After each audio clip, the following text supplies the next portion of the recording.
keep people out of violence, out of gangs, keep guns away from them.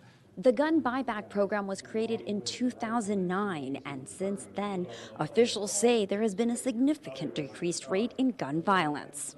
In 2008, there was about 1,600, a little over 1,600 people shot, not shot at, shot in the city of Los Angeles. We're on pace this year to be between 700 and 800, and last year we were at barely over 1,000. In 2017, the mayor set a goal to get at least 20,000 guns off the streets of LA in 5 years. Last year alone, we took more than 7,300 guns off the streets of Los Angeles. That puts us on fast track to meet the goal I set last year. Mayor Garcetti has signed laws that ban large-capacity ammunition magazines and require guns to be stored and locked at home when not in use. In downtown Los Angeles, I'm Rasha Goel for LA This Week. For more information about gun buyback events, you can check out lamayor.org/buyback or call 877-LAPD-247. An intersection in the Valley is named after a police officer and Marine for his selfless service both in and out of uniform. Gil Reyes reports from the special honor in Winnetka. May we be reminded of those who have freely gifted us of their own lives. A military flyby, one of several tributes for fallen Marine and LAPD officer Joshua Cullens. His parents were there for the honors in Winnetka.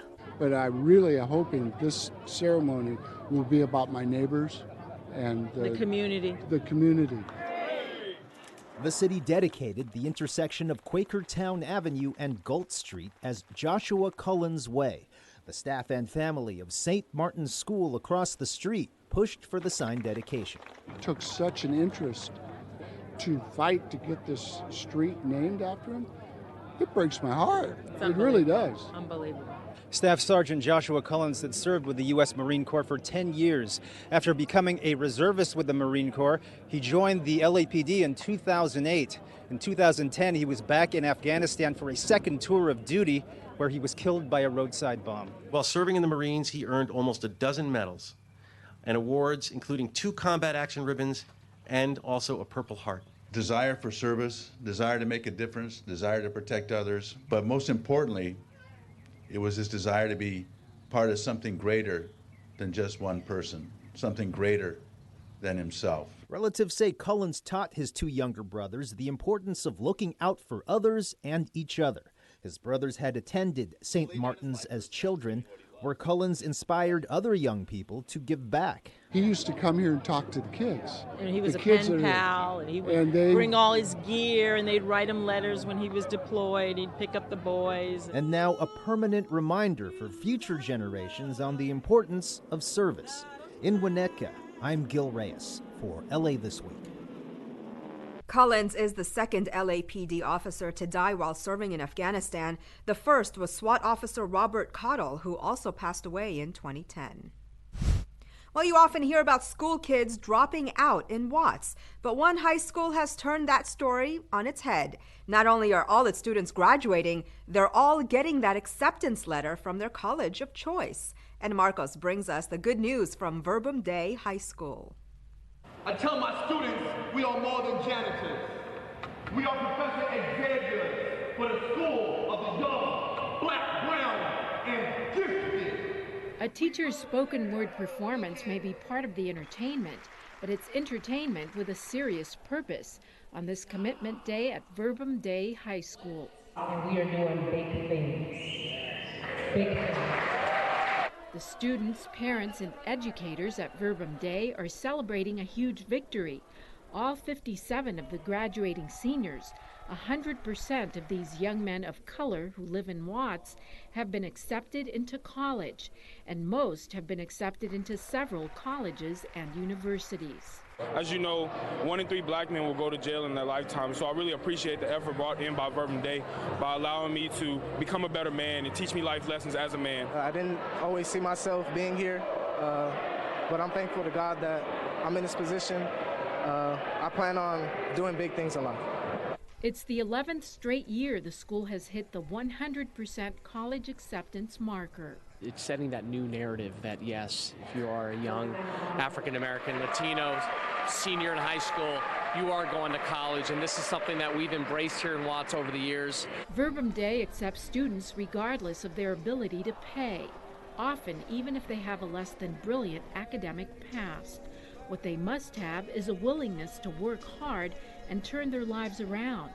This graduation year, both the school and the students get an A for passing the test with flying colors. I'm Anna Marcos for LA This Week. More than half the students will be the first in their families to go to college. Like LA Dodger Jackie Robinson, who broke baseball's color barrier, these students also shattered barriers. They're the first in their families to also go to college. Gil Reyes reports on a winning team effort from Dodger Stadium. How are you, Abigail? Nice to meet you. Pleasure.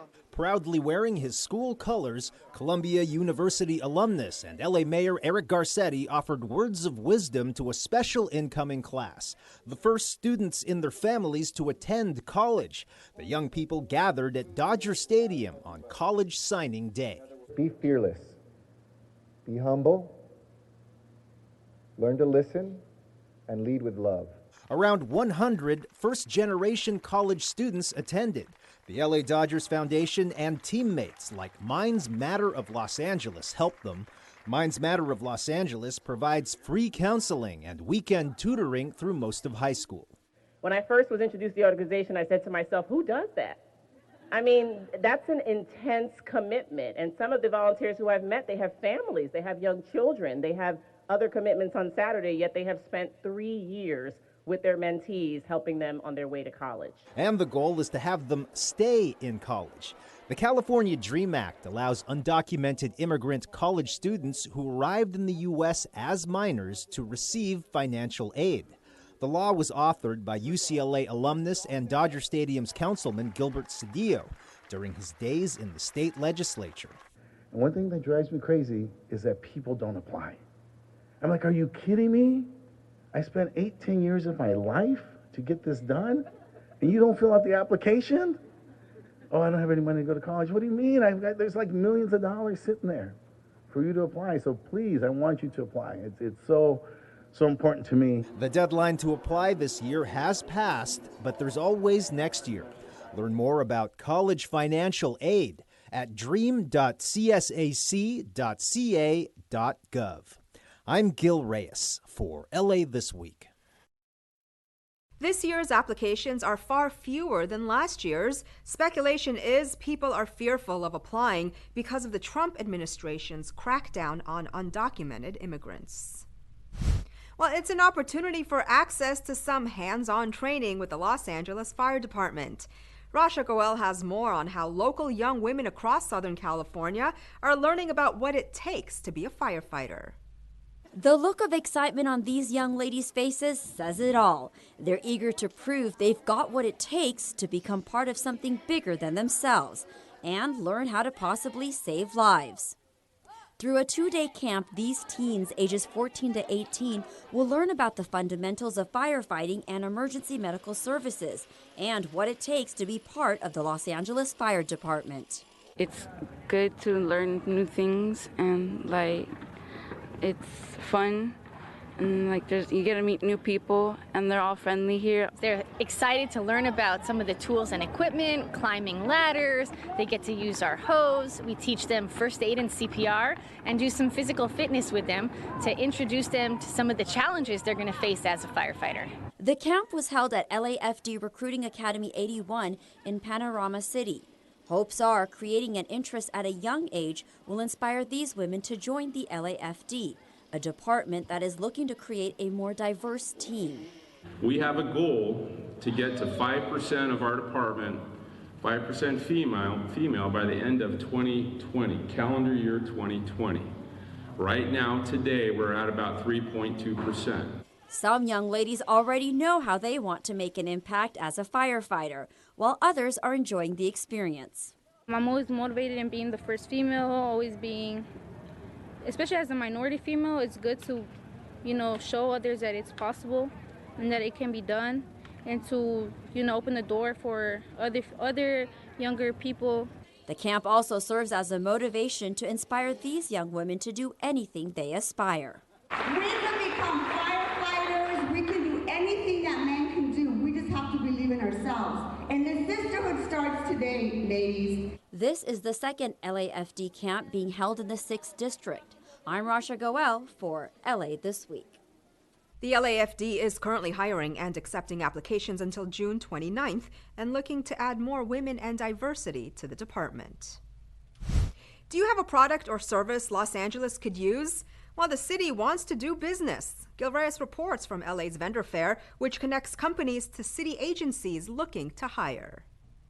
Think about companies like Applied LNG. They deliver renewable liquid natural gas, so LA sanitation trucks run with less pollution. Or businesses like Hilti. They supply cutting-edge tools to the LA Harbor Department for safer, more efficient construction around the port. Those companies and more promote their wares at LA City's Vendor Fair outside City Hall. This is one we have every year that we bring out, probably one of the largest ones in LA County, where we have over 100 vendors coming in to showcase their supplies and their services, and other vendors trying to also become partners with some of our main vendors to do business with the city of Los Angeles. LA City's General Services Department hosts the event, helping companies with the application process to help secure contracts with the city of Los Angeles. The city purchases $500 million in commodities a year. Yours could be next. Have a product or service the city could use? Learn more about opportunities at gsd.lacity.org, then hit the Supply Services icon. I'm Gil Reyes for LA This Week. Well, it's a thank you for some Valley firefighters in the form of breakfast burritos. Councilmember Monica Rodriguez turned chef for a day, and she had some help from a very special pint-sized celebrity master chef. Anna Marcos has the scoop. Hi, good morning, everyone. Councilwoman Monica Rodriguez here with our superstar chef, Chef Emily from... A little live Facebook action is a vital ingredient when you're a council member volunteering to cook some grub for Valley firefighters at Station 81, and you've got a pint-sized celebrity chef helping you. Well, I was very proud of the fact that we had a local chef in Chef Emily that was able to compete successfully on MasterChef Junior. And I really, for me, it's really important that we highlight the successes of some of the youth in our community, and I think Emily is a reflection of that. Yes, she is Emily Chavez of Fox's MasterChef Junior show with Gordon Ramsay. I think I got picked because I'm cute and also because I think I'm really creative. And she's very capable of making the firefighters some... breakfast burritos. That's right. Oh, and throw in some bacon. It's just a way to thank these firefighters for their everyday work saving lives. Let's see how those burritos are doing. Nice stuff! All right. Normally, firefighters are on their own for breakfast, so this is a pretty special treat. And this here looks a heck of a lot better breakfast fare than this. Peanut butter and jelly sandwiches. Yeah, we get the food. Let me eat.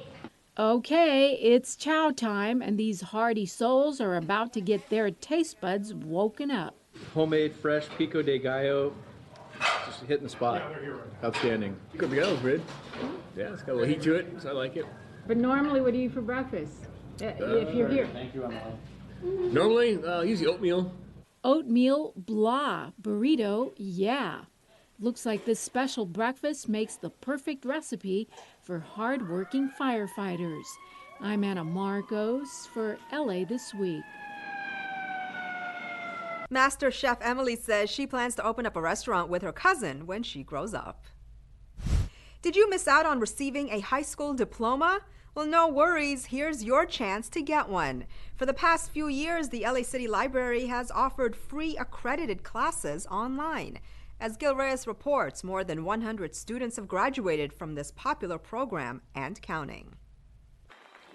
It's a second chance at a high school diploma, a second chance at life. The LA City Library graduates its latest online class. Right now, I'm looking for colleges to enroll for a vocational nurse program. to become an RN, a registered nurse. The library's Career Online High School program launched in 2014. We were the first public library to have a program and the first public library to have a graduating class. Students take the online courses at their own time, usually at home. They're also paired with academic coaches for guidance. It usually takes a year and a half to complete the program, and it's free. Today we celebrate our 100th graduate of this program. So don't ever think that you have to settle for the job, for the education, for the situation that you have. You can come to Los Angeles Public Library, get that high school degree, and the world is like a door opening up to you. And the program's been really wildly successful, and we're looking to spread the word and let others know. People who are 19 and older, residents of the city, were very eager to open the program and encourage others to participate. Earn your high school degree online. Find out more at lapl.org/COHS.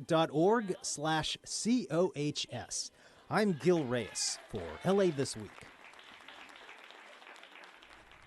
The program is so popular that this year the LA Public Library is planning a second high school graduation set for the fall. City leaders move forward with a new budget. LA Mayor Eric Garcetti talks tech, and the LAPD reaches out to the LGBTQ community. All this in City Beat. After nearly 3 weeks of budget meetings and input from city departments and the public, the LA City Council, led by Budget Chair Paul Krikorian, approved a $9.9 billion city budget for fiscal year 2018-2019, which begins July 1st. General fund revenues for 2018-19 are projected to be $6.17 billion. That's an increase of $339.5 million, or 5.8% from the 2017-2018 budget. The budget includes $440 million in housing and services for the homeless, the highest amount ever budgeted. The budget also sets aside $1.6 billion for the LAPD, enough funds to maintain the police force above its current level of at least 10,000 sworn officers, and additional money to hire more civilian staff. It also provides enough to hire 200 firefighters and includes $41 million for sidewalk repairs, an increase of $10 million. Mayor Garcetti took part in a technology conference geared towards the next generation of tech entrepreneurs to connect, collaborate, create, and receive advice. The event, called Urban Tech Connect, was put on by Plug-in South LA, a growing tech community in South LA focused on creative technologies. The mayor tweeted that LA is a global hub for tech and innovation, and we must ensure opportunities are available for all of our communities. Proud to partner with Plug-in South LA to empower a more inclusive tech sector and the next generation of entrepreneurs. The LAPD Hollywood station recently held an open house for the LGBTQ community as an opportunity to meet with officers and learn more about resources that are available, such as victim assistance services and crime prevention information. The open house also gave the department a chance to learn more about the community it serves. It's about coming together, learning about each other's differences and diversity that makes us stronger. Residents in Sylmar have been calling for safer equestrian street crossings for years. And now, Councilwoman Monica Rodriguez has teamed up with the LA Department of Transportation to put in a smart crosswalk that's both horse and people-friendly. Ana Marcos takes us there. Horses and humans can now cross this highway in Sylmar and feel a lot safer, even when they butt up against motorists. The reason, a new smart crosswalk with flashing lights put in by Councilmember Monica Rodriguez. Now I know that I can come through here and cross safely. Sometimes I ride with my granddaughters, and it's always been a problem because the cars, they're not expecting to see a horse, and they're coming at a high rate of speed, especially on that turn. They can't see us. People do like their horses in this area of trails and hills, but sometimes cars and horses don't share the road well. About 4 years ago, we had an incident that a gentleman was crossing the road, just like you see every gentleman that crosses the road, was hit by a car on the horse. The horse was instantly killed. The gentleman spent at least 3 months at Olive View Hospital. Public safety is always a priority in the district that I represent. whether it's making sure that our pedestrians are safe when they're crossing, whether bicyclists are safe when they're coexisting amongst our roads, and when our equestrians are trying to cross safely. Even the push button is equestrian friendly. You don't even have to get off your horse to press the button for the flashing lights. I think this is fabulous. This is like, we've been waiting for this. You see how many horses come by here, and it's every day. Still, we saw that some motorists will have to go through a learning curve before they learn to stop for the flashing lights and the horses. It's new. It's going to take some time. Look for the gap in the vehicles, then press the button to activate the warning lights before beginning to cross the street. So rein in your horses and make sure the motorists see you and stop before you gallop off into the sunset. I'm Anna Marcos for LA This Week. Rodriguez has completed this crosswalk within her first 8 months in office. Well, here's your chance to network with your peers and get some valuable advice at the annual Latina Conference. A senior wellness fair offers free health screenings and other services. And get ready to check out some incredible rides at a car show. All this in this week's Things to Do. Councilman Curran Price will be hosting the 3rd annual Latina Conference. This will be a day of networking, education, and empowerment for women of color. The free conference will feature leaders and experts working in the areas of civic engagement, education, health, immigration, social justice, women's rights, and much more. Like last year, attendees will be treated to motivational speakers, insightful panel discussions, live entertainment, and essential resources and valuable information. Thanks to the generosity of CD9 partners, guests will also receive complimentary breakfast, lunch, and other goodies. The conference takes place Saturday, June 2nd from 10 a.m. to 3 p.m. at Los Angeles Trade Technical College, located at 400 West Washington Boulevard. To register, visit mujeresempoweredforsuccess.com. The Department of Rec and Parks, Councilmember Mike Bonin, and the Neighborhood Council of Westchester, Playa, and Delray Neighborhood Council will be hosting a free senior health and wellness fair. The fair will include free screenings, entertainment, giveaways, food, and refreshments. It all takes place Saturday, June 2nd at 10 a.m., located at the Westchester Senior Citizen Center at 8740 Lincoln Boulevard. The LAPD Valley Traffic Division is hosting its 15th annual Still Saving Lives car show. Plenty of awesome and exotic cars and LAPD vehicles will be on display, and kids will get a chance to ask the officers questions. It's a free, community, family-friendly event that hopes to improve relationships between community and law enforcement. If you'd like to register a show car, visit vtac-vtd.org. And that's a look at some things to do. Well, that's going to do it for this edition. I'm Yana Kane from all of us here at LA This Week. Thanks for joining us. A reminder that you can catch us online at lacityview.org. You can also follow and like us on Facebook. We'll see you back here next week for more of LA This Week.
Listen up, mujeres. The 3rd annual Latina Conference, Mujeres Empowered for Success, is around the corner.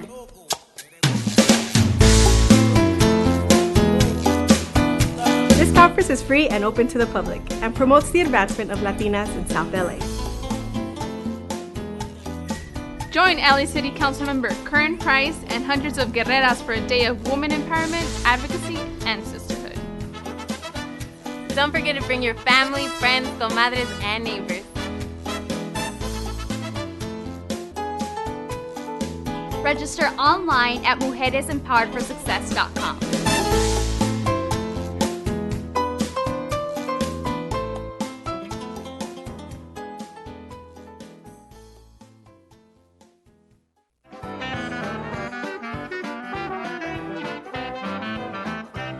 Hi, I'm Kevin from Chatsworth, offering you a taste of New Orleans since 1986. You're watching LA City View, Channel 35. Our city, our channel.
Good morning, good morning. Today is Tuesday, May 29th. Want to welcome you to City Hall. Welcome to your Los Angeles City Council. This council meets every Tuesday, Wednesday, and Friday.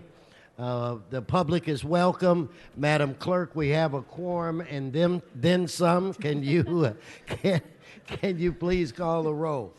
Blumenfield, Bonin, Biscayne, Cedillo, Englander, Harris-Dawson, Weezer, Koretz, Krikorian, Martinez, O'Farrell, Price, Rodriguez, Rue, Wesson. 15 members and a quorum, Mr. President. First order of business. Approval of the minutes. Weezer moves, Bonin seconds. Next.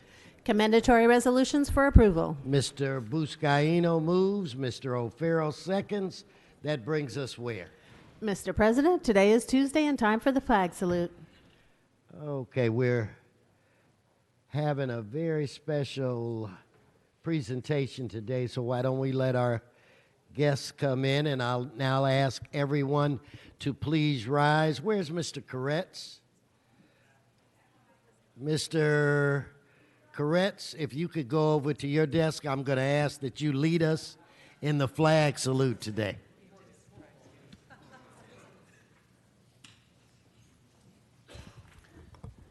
Please place your right hand over your heart. Ready, begin.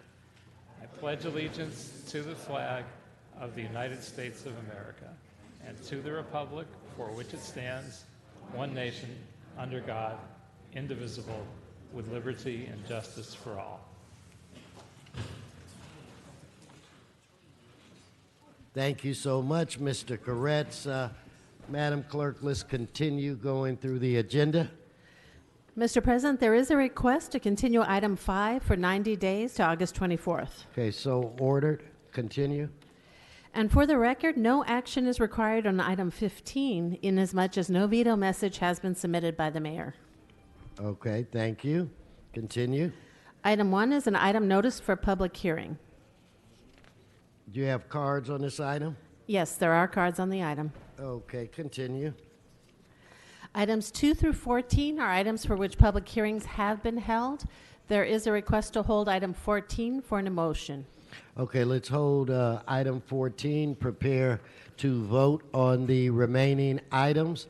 Let's open the roll, close the roll, tabulate the vote. 15 ayes. Continue.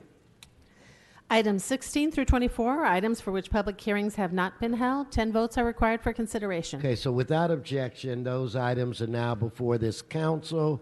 Do you have cards on these items? Yes, there are cards on all items. Okay, why don't we just move forward to the next section? And Mr. President, that takes council back to presentations, items called special or general public comment. Thank you.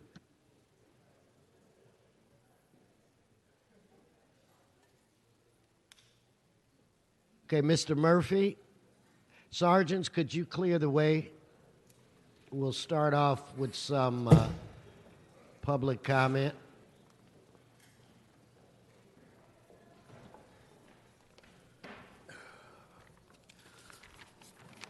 Sean, you have items 1, 16, 17, 18, 19, 20, up to items 24 in general public comment, so go ahead.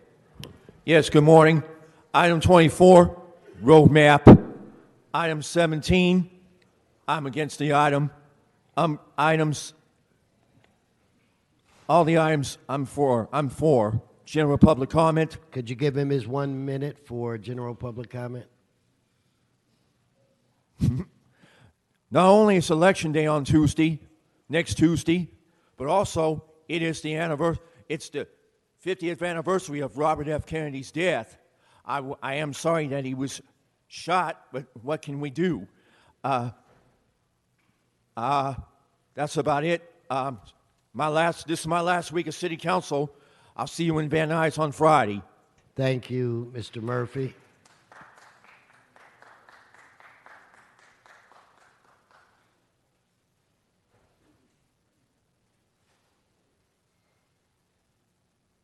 Mr. Previn, I thought I saw earlier. Mr. Previn, if you'd please come forward. You'll have at the end, your general public comment, but you have cards on items 1, 16, 17, 18, 19, 20, 21, 22, 23, and 24. The floor is yours, sir. Thank you, sir. It's Eric Previn from CD2. I live in Studio City, and what a nice crowd coming in. Very exciting today. So, item 22, let me just start with that one. Here we're taking some money from I believe it's the Sunshine Canyon landfill, and we're rolling it into Providence Holy Cross Hospital. It's about $150,000.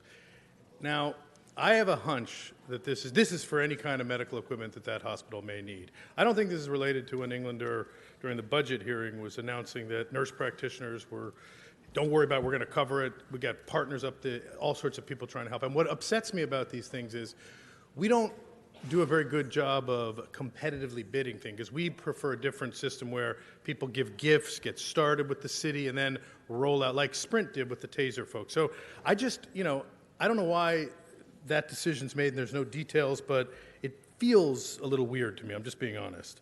Now, item number 15, I'm happy to hear the mayor has not vetoed anything yet, so that means we're all on the same page. But we're going to wait until the last minute to see if that sticks.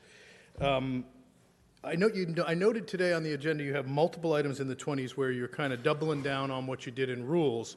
And I thought you heard from people in rules, but maybe not. Well, just to touch a few bases, last week we had the retailers are going to be held jointly liable for, believe it or not, trucker abuse down in the port. Now, the retailers should be held liable, but also the consumers. I mean, we should make it stop, but I don't know that that's going to fly on a legal basis. You could ask Buscaino and the city attorney on that.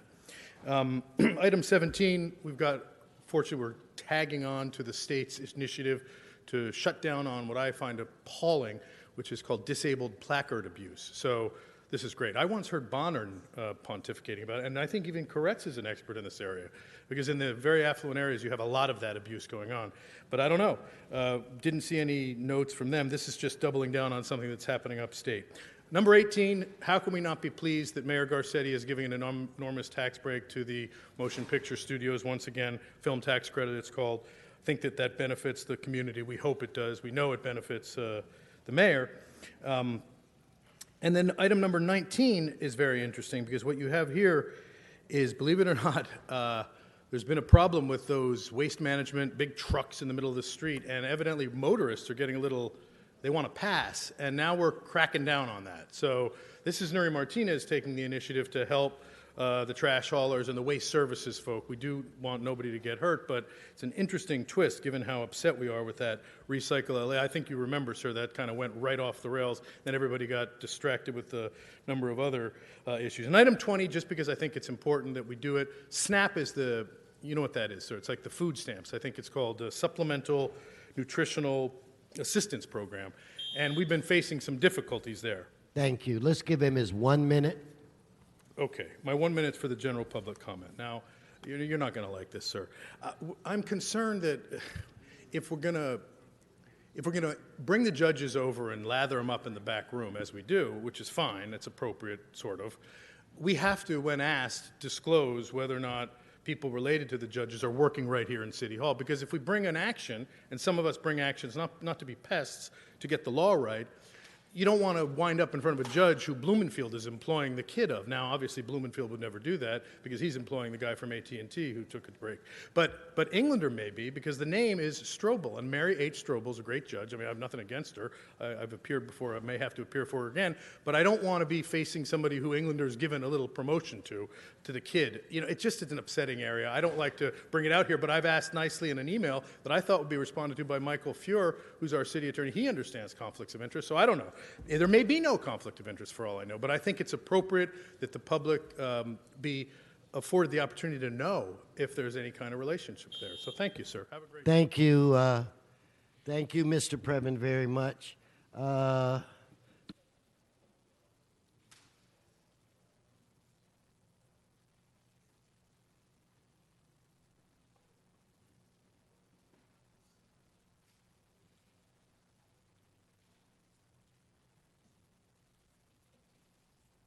Okay, Mr. Spindler, 1/17/24, and your general public comment. I signed up for more items than that, so. I'm signed reading up. the items that say, Yeah, say your name. We have items signed up as Janice Hahn, AKA Fuck You, Herb. Mr. Spindler, you want to speak to your items? Mr. City Attorney, you know that I signed up as Janice Hahn, AKA Fuck Hold You, his Herb, time, several- Mr. at City several Attorney. minutes. So, Mr. Spindler, I was quite clear on Friday. You're welcome to use a pseudonym if you want to under the Brown Act, but if you go under multiple pseudonyms, we don't know how to package your comment together. You are under 3 items today. If you want to speak on all of them, you should have used one name for all of them. So in your items 1, 17, and 24, and then your general public comment. So go ahead, Mr. Spindler. Okay. To the little babies, item 1, the little babies. And Nuri, you have to look at the little babies up there. So they want to talk to the business permit fee schedule? Me and Janice Hahn say, fuck you, Herb and Fabian. We don't want noise variance fees. Information cards, fuck you. We don't want charitable contributions. Because Fabian Wesson's charitable contribution for Women for Wisdom Was a tax fraud! So no more unsolicitation of charities. See, when you do a bad job, I'm here to tell you you fucked up, and you fucked up again and again and again. And look at this agenda. Now we get to number 17, disabled parking placard abuse. You know, all you city employees, you go to your doctor and get a doctor's letter that I'm like Armando Herman, I have a bad arm, I have a bad leg. But the difference is Armando is disabled and you are not. And then you take the doctor letter and you get a placard for free parking as a disabled person, and you park all over the fucking place for free. And you never pay a dime for parking. Let Mr. Spindler pay $14 to $18 a day for parking. Let the rest of you get free parking. And guess what? I support this corruption. No on number 17. I want to continue the free parking for municipal employees. I want to continue this abuse. I want to continue. I want more of it. I want to get one of these placards. Nuri wants to get one of these placards. Marquise Harris Dawson wants to get one of these blue placards and be able to park wherever he chooses for free. Now, in the case of Marquise Harris Dawson, it's reparations. So I fully support placard abuse. No on item 17. I've been fighting against this. I've been in the Disability Commission fighting. You can look on the record. No to this proposal. Because what they're going to do is they're going to stop you, the city employees, and people in the Public Integrity Division like Inspector Perez from getting free parking. We want you to get free parking because that way you can cover up all your criminal behavior and then help me get my settlement. Let's all be corrupt. Yes, and no to number 17. Give him his 1 minute. So today I set up a trap, and you fell for it. I signed up as Janice Hahn, a.k.a. Wayne. Janice Hahn, a.k.a. Herb, hates Wayne. Every one of my Janice Hahn cards has an a.k.a. Wayne. You didn't call my card, you fell for it. And the reason why is that the name Janice Hahn strikes fear in all of you in this council. Why? Samuel Leung, that's why. You took Samuel Leung in the 15th district and blackmailed him into giving $200,003 of donations for a project that was never approved. Now you go to the district attorney, she indicts Samuel Leung and names Janice Hahn as the unnamed target of the bribe. Bullshit! Janice Hahn had nothing to do with it. Joe Buscaino's been ratting out Janice Hahn to the FBI, and now the FBI has an informant ratting out Mark Ridley Thomas. You're going to put Mark Ridley Thomas in jail, Herb. Thank you, Mr. Spindler. Your time's expired. Please don't disrupt this meeting anymore. Ms. McAllister, let me get you up here. You have items 1, 16, and 20 in general public comment. The floor is yours. Mr. Spindler, please. You're disrupting the meeting again. Okay. Yes, ma'am. Good Good morning. Let's start with number one. You're increasing fees here. You're increasing fees for business permits. You're increasing fees for Norris variance application fees, the fees for issuance of information cards for the solicitation of charitable contributions. You're increasing the fees for news media identification cards and false alarm fees. I just want the people to know in the city of Los Angeles that there will be hundreds of more fees this year. These 15 million illegal aliens that we have in Los Angeles, they're not paying any taxes, so who have to make up for it? We do. So we're going to see many, many, many more fees because that's how they make their money back. So just get used to this. We've got to get these Democrats out of office. Number 16, $2 billion to local jurisdictions for nonprofits to help house the homeless. This is what the state wants to do. I don't think the city of Los Angeles should get one dime. You have $1.2 billion from the HHH program. You haven't built a darn thing. That's been since 2016. I've been driving around. I have the addresses of all the places you should be building on. You're not doing a darn thing. I saw one development in O'Farrell's district. That's it. So we need an investigation of where that $1.2 billion is going. As a matter of fact, I have read the new budget for 18 and 19. I discovered in the revision that you even took out the, there's a program where they drive around in a truck and give the homeless a shower. You took that out of the budget. A shower, and then you're talking about you concerned about the darn homeless. Give me a break. This is nothing but a scam. Number 20, the SNAP program. Well, we know what the SNAP program is. The city says it has 387,000, well, not the city, but the state has 387,000 people who need SNAP. Well, 90% of them are the illegal aliens. They come over here, they get free food, free housing, they get everything. Housing is just about free, $100 a month. So I think we need to follow President Trump on the SNAP program because we're feeding illegal aliens. Okay, that's what we're doing, and I agree with President Trump. We should do that. The taxpayers, who's paying for that food? We are. We're paying for that food. We don't want people coming over here across the border getting food, housing, clothing, free education. Illegal aliens can now practice law in the state of California if they pass the bar exam. Illegal aliens can drive. You legalize prostitution for their children. When you prostitute illegal alien children, that's going to spill over into our children who are citizens of this country. Yeah.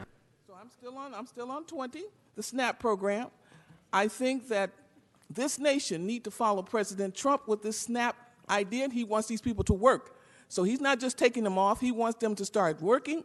Because as we know, many of them are under the cover working. They're working on the street selling these products, not paying a dime in taxes. Let me go on to my public comment. Let's give her 1 minute for general public comment. As we all know, the election is on the 5th next Tuesday. Travis Allen for governor. He is a Republican. He supports President Trump's tax cuts. The Democrats just this weekend presented a bill. They want to wipe out the tax cut that President Trump gave us.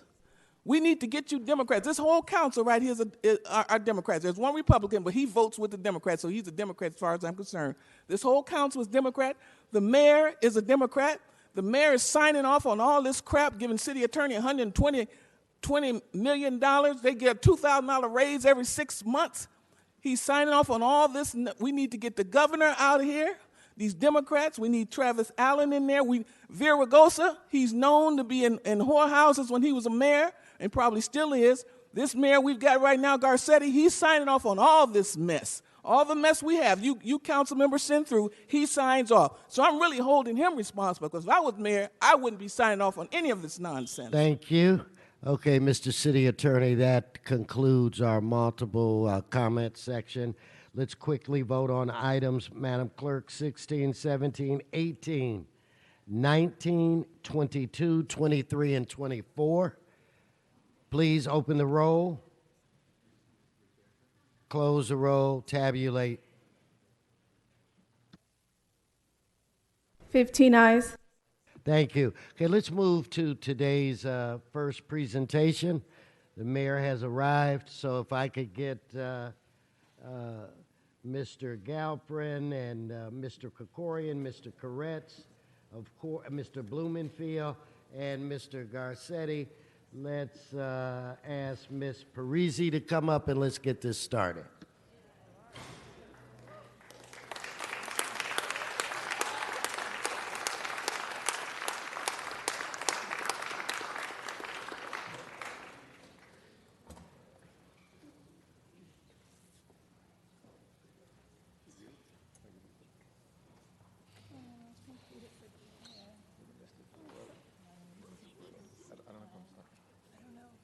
starting, right, Mr. President?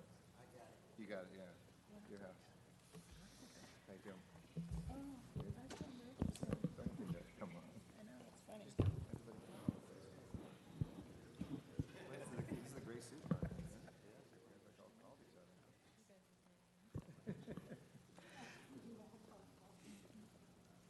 Mr. President and members, I would first like to ask you to look at your colleagues from the City Council that are standing at the podium today. It is Gray Suit Caucus, and even Mr. Koretz has joined in. So let's give Paul a round of applause. Paul, hey!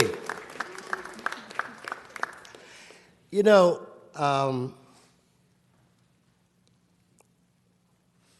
so many of us in this room have dedicated our lives to be a public servant, where we decided at one point in time as we were growing up that we wanted to spend our lives doing what we could to try to help other people. Sometimes with big things, sometimes with small things. So as you look at the people that are standing behind me and to my left, these, and of course all of you, these are people who've dedicated their lives to other people. Many of us have been doing this for quite a while. And we've formed this family-ish bond where we all, there are times when we truly celebrate victories and we just love each other and hug and have a good time. And then there are also times when we fight just like a family. But at the end of the day, we laugh together when there are babies being born and weddings in the family, and we cry together when there are losses in the family, and we try to be support for one another. Today, we say, not so long, we say welcome to the next chapter of your life to an individual who is very important to all of us that are here, and a person who's been unbelievably important to people that may never, ever, ever know her name. Individuals that she fought for and just cried for to try to make sure that these people could take care of their families. And I'd like to have everybody that feels like it, and I think that should be all of us. Let's rise and give a round of applause to our own Cheryl Parisi.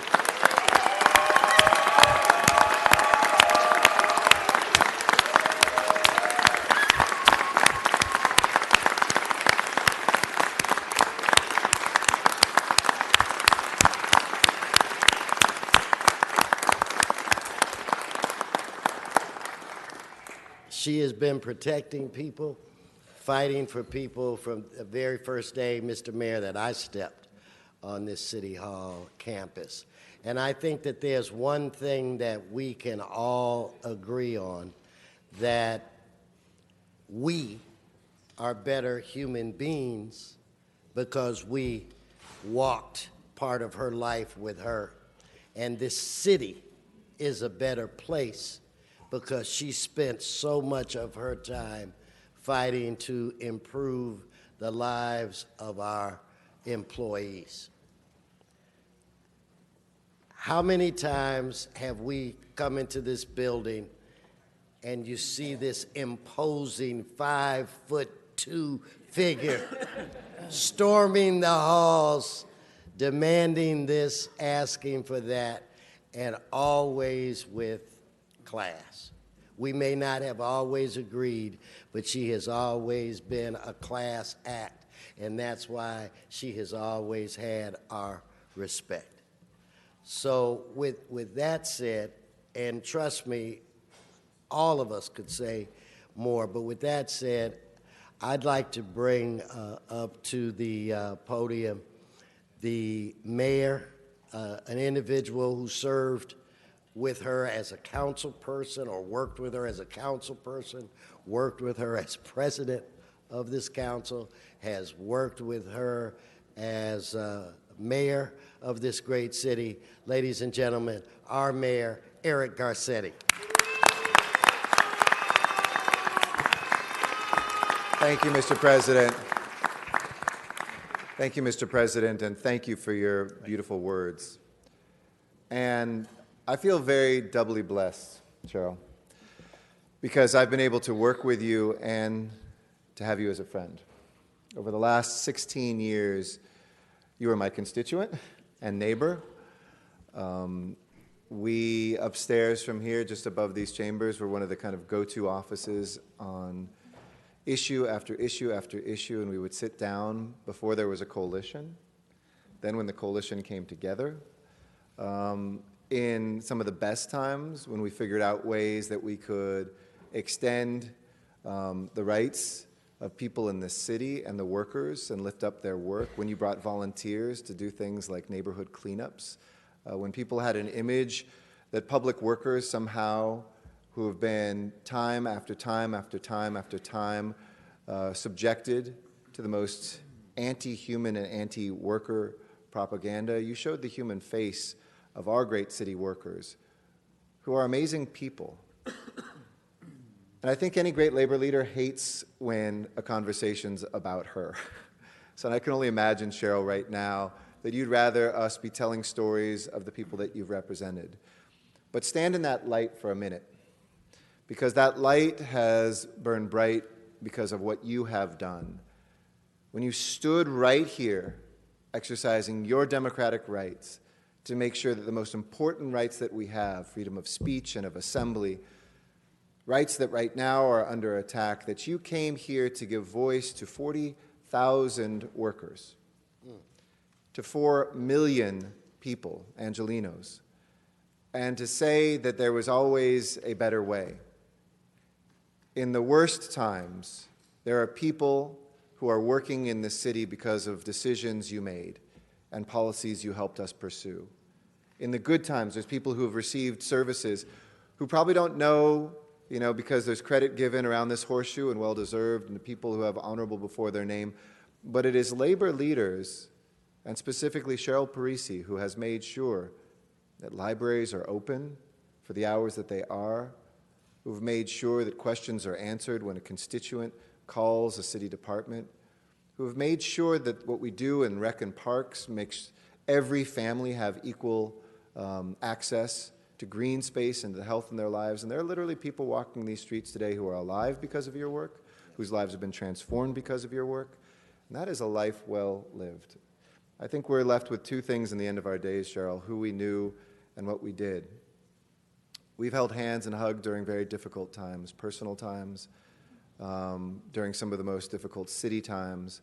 But who you knew, the people who are your fellow labor leaders here today, and more importantly, that city worker who said, I've got an idea, I've got a problem, I have a voice.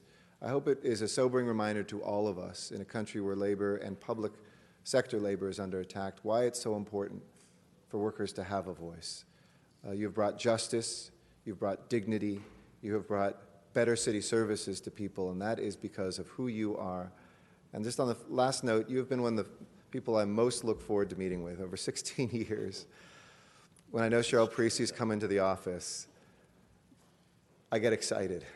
Might not always be with good news, but despite that, I get excited because you are a person who leads with your heart, and you deserve this retirement. Come back here. This is always your place and your space. And there's a lot of things that are named after folks around here who are elected officials, but in many ways, these two are your chambers, and I'm grateful for your friendship. I look forward to new chapters of that, and most of all, thank you for your service to this city. God bless you. Well said, Mr. Mayor. Well said. And I want to bring up in fact, before I bring up the next speaker, I saw Julie Butcher. I'll never forget, the mayor was the council president, Antonio Villaraigosa, was the mayor, and we were all in the back because it was like the darkest days of our tenure. In fact, at least the mayor, myself, Mr. Krikorian, I don't know if you had arrived yet, and we were going to have to make some unbelievable cuts. Paul was here.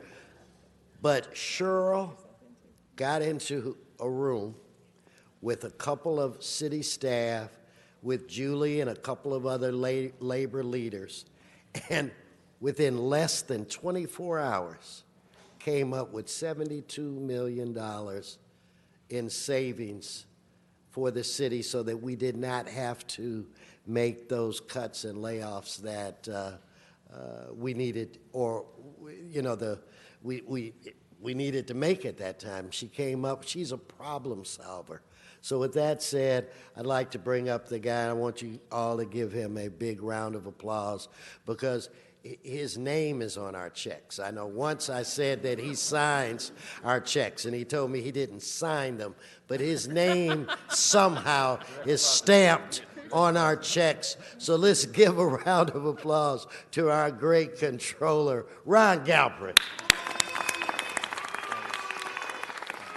Mr. Spindler, one more and you're going to be escorted out. You've already been warned. Thank you.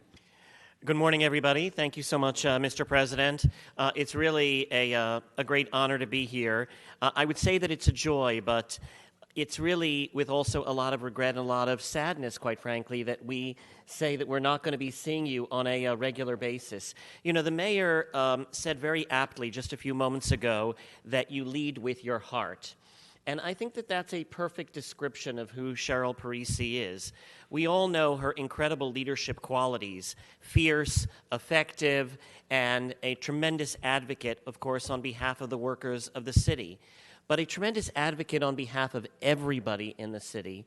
And you do it with this amazing heart, with this sense of goodness, and with this sense that everybody has when they are around you, that you care deeply for everybody, not only that you're representing, but for everybody in the city as a whole.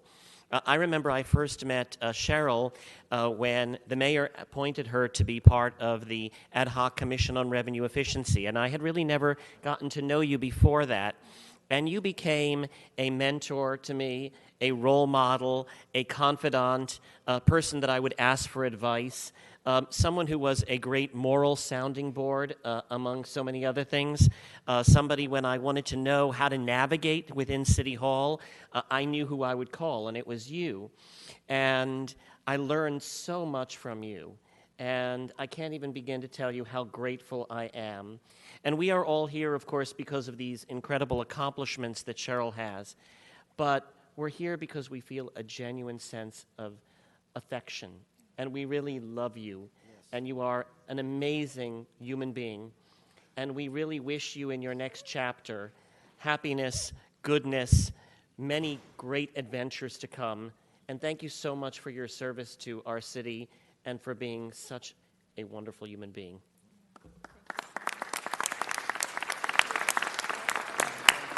Thank you. Thank you, Mr. Galbraith. And now, many of you remember that there was a time every year during the budget there would be constant struggles and fights between labor and the budget committee. But then a guy came along by the name of Krikorian, sat down with Cheryl and Bob and others. And even though we don't always agree on the budget issues or amounts or what have you, it has been done with caring. It has been done with respect. The budget process has been done to the best of our ability as a partnership. So it is with great pride that I'd like to bring to the mic the chair of the Budget Committee, an individual who was part of that with Cheryl, and that's Mr. Paul Krikorian. Give Paul a round. Thank you, Mr. President. Thank you, Mr. President. Colleagues, we live and work in a world of the fiercest advocacy, of zealous advocacy where every issue is hard fought. where we're confronted by stakeholders who deal with us with strong demands and often very little thought about how those demands might be able to be met. And that's never more so than when it comes to money. And a number of the previous speakers have mentioned Cheryl Parisi's heart, and that is certainly something that we should all be mindful of and remember, because that's what most of us think of first when we think of Cheryl. But I want to also say that in that world of fierce advocacy, Cheryl is also a leader who comes to the debate with her mind and her muscle balanced with her heart. And because of that, when we were in the toughest times that this city has ever faced, Cheryl didn't come in and just say, "That's your problem, fix it." Cheryl rolled up her sleeves and said, "How do we work together as a city to fix City Hall, to fix services that we deliver to our constituents, to fix our budget, to fix the conditions that our taxpayers of this city face, to fix things for the members of organized labor? How do we work together to do that?" So whether it was her service on the Commission on Revenue Efficiency that the Comptroller mentioned, whether it was her service on the Quality and Productivity Commission, which helped to innovate and create new ideas for how we can work more efficiently, whether it was the constant scrubbing of every single public document out there that's available to find a penny here and a penny there that eventually adds up to tens of millions of dollars of efficiencies and savings, Cheryl personally and Cheryl through her leadership of all of the coalition brought that due diligence to this work, which we've all benefited from. Council President mentioned the darkest of times, and I've mentioned this to you as we've discussed the budget. But it bears remembering that it wasn't that many years ago when we were sitting around this horseshoe having a debate about whether to lay off 6,000 employees in the city in order to balance the budget. 6,000 employees. Now, when you think of the services that we've lost just through attrition, think where this city would be if we had laid off 6,000 employees.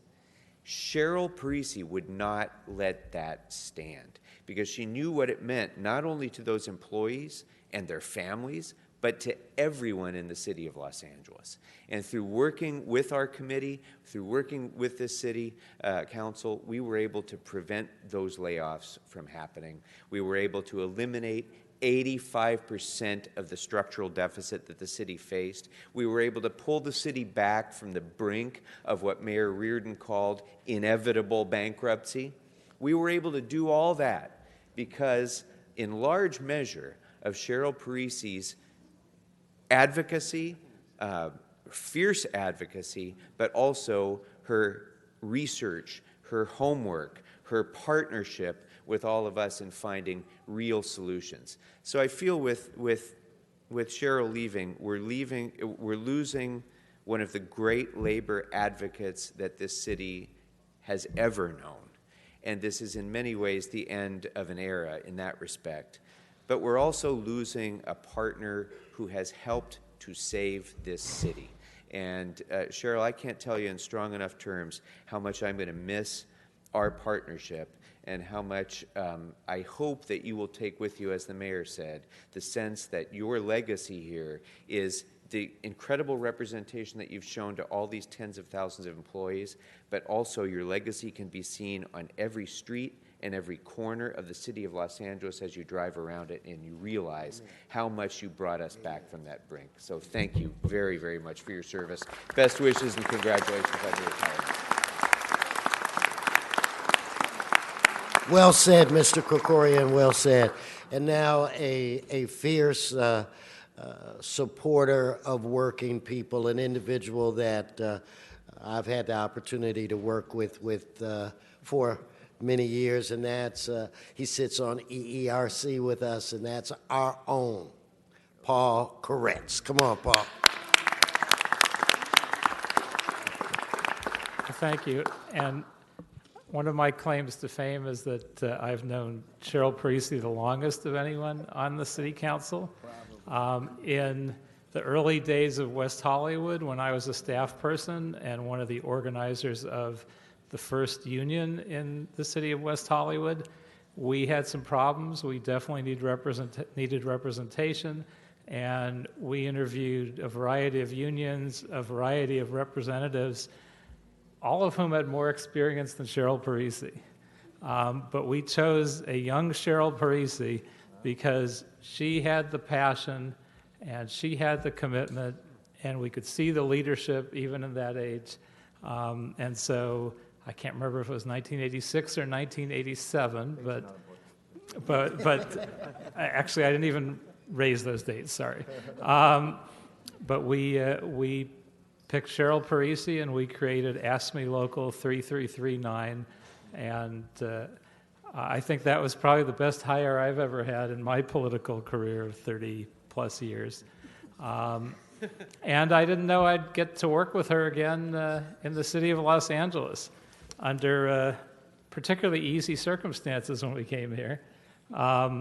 There were council members that were dead set in favor of 6,000 layoffs to solve our financial problems, and they would not hear any other solution.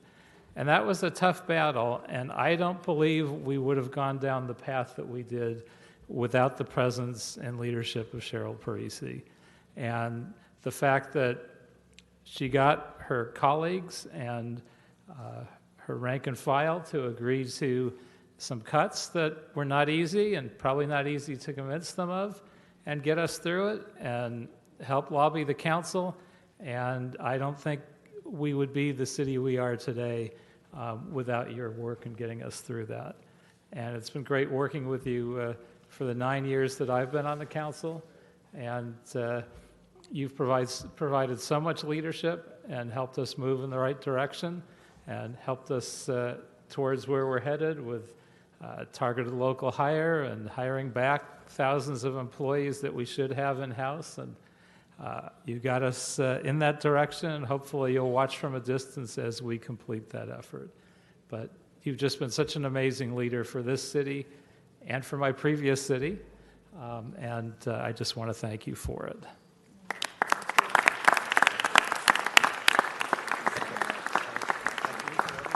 Thank you, Mr. Koretz. Now, I don't want everybody in this room to just be of the impression that Cheryl is just this sweet little docile. She's a smooth operator. Let me tell you the latest, or one of the times that she got me. All right, so she comes in on an issue, and I don't remember exactly the issue, but it dealt with airports, right? And so she's asking me to do all of this stuff. So I'm saying, I don't know if we can do all of this stuff, but I know that Mr. Blumenfield is not going to want to do all of this because he's the chair of the committee that oversees the airports. So I say, well, if you can talk Blumenfield into this, Cheryl, then I would support that. 24 hours later, she talked Blumenfield into it, and she already had me. So don't think, she knows this business, and she is as good as anybody that has ever put on a labor negotiator's hat. Let's give one more round of applause. And now, to the other person that she got in my Laurel and Hardy, I want to bring up Bob Blumenfield to say a few words. Thank you, Mr. President. I think what you don't know about that story is that she had already gotten me 24 hours before she had talked to you. And that's how good she is. She was just playing you when she talked to you. She's smooth. She's incredibly smooth and has been such an amazing friend and partner And I feel like we've had this really special relationship for many years. And listening to my colleagues, to the council president, to the controller, and to the mayor, I was really struck by something. Our relationship isn't that special. You seem to be having friends with everybody here, which is pretty special in and of itself, which is amazing that you make each of us feel so special, and that we have the inside line with you, and we're talking with you, and yet you're doing that with all of us, and you're making it all happen, and you're doing it on behalf of the city. And it's one of the things that really always gave you a special place in my heart, is that when you talked about the issues, you talk about the workers, but you also always frame it in how this is going to improve our city, how it's going to improve services, how it's going to make it happen. You appeal to basically the inner council person in all of us that we want this to happen, and you're able to make things happen because you have a genuine passion and care for the workers and for the work that they do and for this city. So I'm incredibly grateful for you and all that you've done. I know all of us here are. You really are an incredibly special person, even if you were, two-timing me with everybody else here. But congratulations, and your work will continue, and we're not going to let you disappear completely. We're still going to call you up all the time. So thank you. Thank you, Mr. Blumenfield. And now representing AFSCME International, Kevin Brown. Please, Kevin, come forward. Welcome.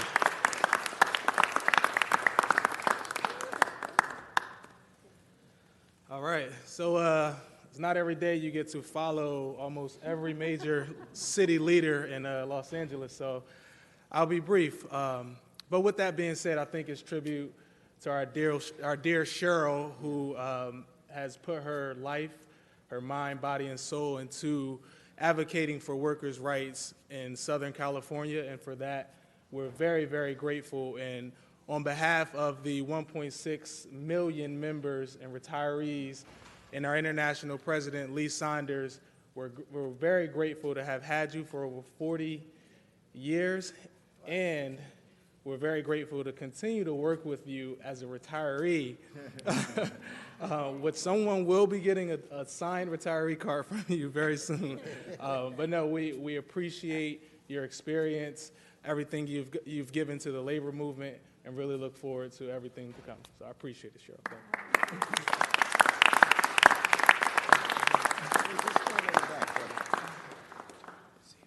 you. I just told Kevin, man, just stand in the back. You're tall enough. We have a. I assumed the board is lit up, so I'll turn it over to Councilmember Cedillo.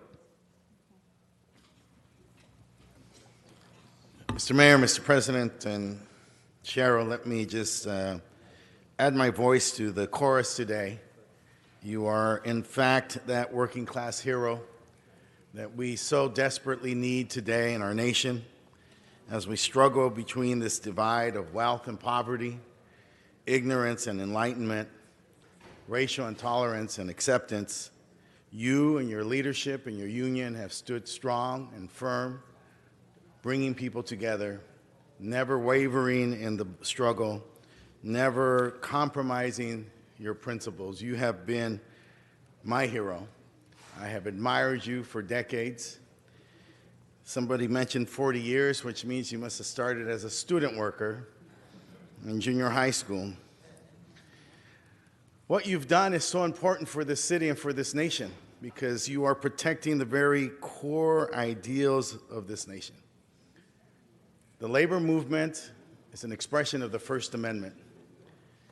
It protects our right to assemble, our freedom of association, and you have been a stalwart in that, you and your union. It's hard to separate a discussion about you and your union because you are one, and that fight has been endless and uncompromising. You've been tireless in this struggle, and I think you deserve your time and your choices, but we need you. And so it is with tremendous honor I stand to thank you for all that you've done, but to note also that there is so much more to be done.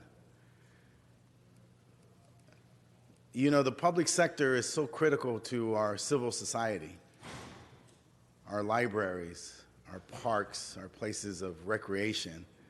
It is what defines us as a civil society, and those institutions are protected and have been protected by you. And so as we go around this city and we watch people in a public space, it is the space that you and your union have created and maintained, and we are better for that. And so I just want to stand with my colleagues, with other leaders, acknowledge your leadership. Leadership does matter, and thank you.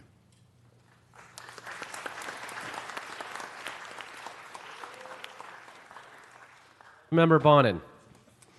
Thank you, Mr. President, and thank you, Mr. President, for doing this presentation. Cheryl, thank you.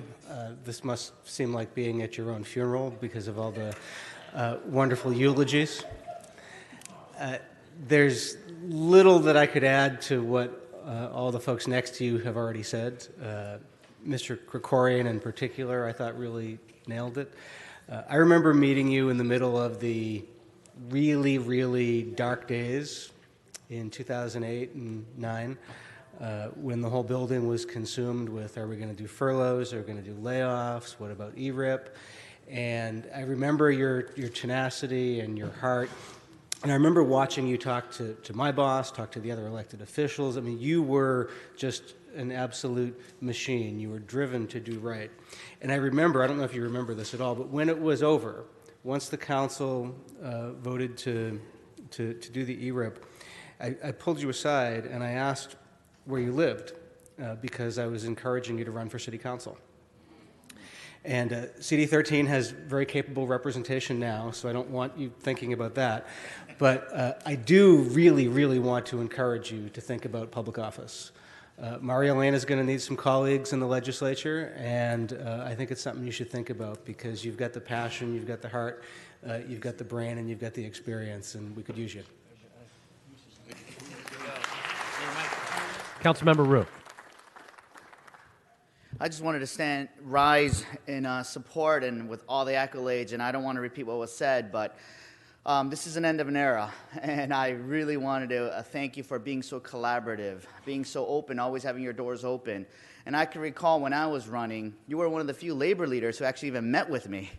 And to this day, you've constantly been collaborative, open-minded, always thinking about the other side. And I really appreciated working with you and all the insights that you provided with all your years of expertise. So consider you a friend, and thank you so much for everything you've done for not just labor, but for Los Angeles. So thank you for all your service.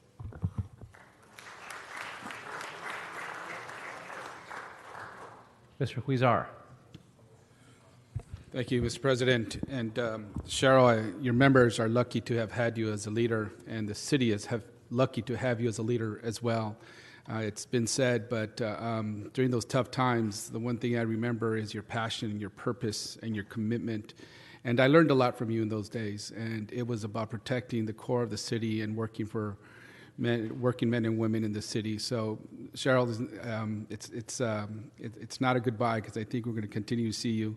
But again, thank you for everything you've done. We're going to miss you dearly in these chambers. But again, not enough can be said about special people who come through these hallways and serve their purpose in terms of serving while they're here for their membership, but as well looking out for everyone else as well. And you've done it well. We love you, Cheryl. Thank you so much. Councilmember Price. Thank you. Cheryl, I too want to just repeat what my colleagues have said about admiration for your leadership and for your willingness to help others. We were chatting before about my early days in Inglewood, and you were an experienced, committed advocate, not only for your members, but for their families and for the communities where they resided. So again, I just want to say thank you for your years of service, your years of dedication to making our community stronger, better, and I think that sort of is reflected in the comments that we've heard here this morning, but more more accurately reflected in your actions, because you made sure that those actions backed up the words. And so congratulations and thank you for your service.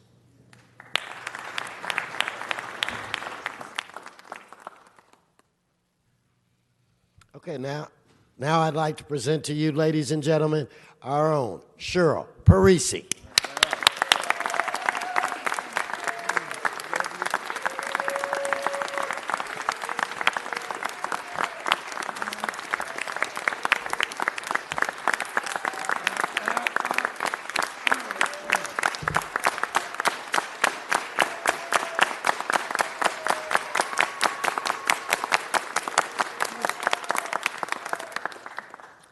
Wow, thank you. I'm really overwhelmed. Thank you so much. Thank you. You know,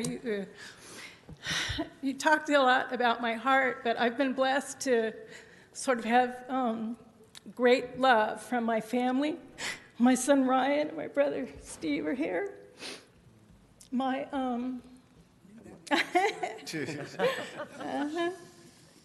my dear sister from another mother, Alice Goff. My dear Union sister, my wonderful AFSCME family, I just love you all so much. You have just been a wonderful support to me. My coalition family, all the great work that we were able to do together. My labor family, I know Marilena is here, and you know, it was wonderful to be able to be a part of the great labor movement that she and Miguel built here in the city of Los Angeles. And, you know, the lesson was it's always, always, always about the lives that we affect. That's what you do. You know, every contract is a statement of your public policy. What you believe in, what we all believe in. And, you know, I've had such wonderful, wonderful opportunities here in this city. I was reminiscing that I first was assigned, became an organizer for AFSCME in 1978 when a lot of bills allowing workers in higher education and state service to organize into unions. And then I was assigned here in the city of Los Angeles because in one of the most amazing labor fights, we were in a fight with SEIU over who would represent the clerical unit. And I know many of you represent Walter Backstrom, who led Brand X, right? And I cut my teeth on that fight. We actually, the election resulted in a draw of 999 workers to 999 workers. We went to a runoff election, and I guess the rest is history. We've been here. I was then hired by the district council and had so many wonderful, wonderful opportunities. You know, it was here under the leadership of Mayor Tom Bradley that AFSCME was able to negotiate the first pay equity settlement in the country that was achieved through collective bargaining, when we were able to rise up the wages that were paid to workers in female-dominated occupations, clerical workers, librarians. And it was so special to be able to be a part of that, but more importantly, to be, you know, a part of this great city, taking that important policy initiative. And of course, you know, for us, for our members, it was transforming. It was transforming. You know, our members were able to buy homes, to be able to quit second jobs, to be able to spend more time with their kids. It was transforming, and always remember that. You know, we went on. I was laughing with Councilman Buscaino, but I came here as a young woman from the city of Bell, and was very much welcomed by Councilman John Ferraro. He grew up with my dad in the city of Bell and was very warm to me, gruff, but you know, he was that way, but very warm and allowed and heard our concerns, allowed the work to progress, and together we were able to do things that really have transformed people's lives. And it's just been a great honor to be able to work with you, to do that work. I'm extremely grateful to each of you, Councilman Wesson, Mayor Garcetti, Controller Galperin, Council members Krikorian, Blumenfeld. Where are you, Councilman Koretz, my brother from Local 3339. This is a great honor today, and I express my deepest appreciation and thanks to you. It's been hard work, but important work, and it wouldn't be possible without the progressive, looking forward leadership that each of you exercise every day on behalf of our great city. So I want to thank you very much.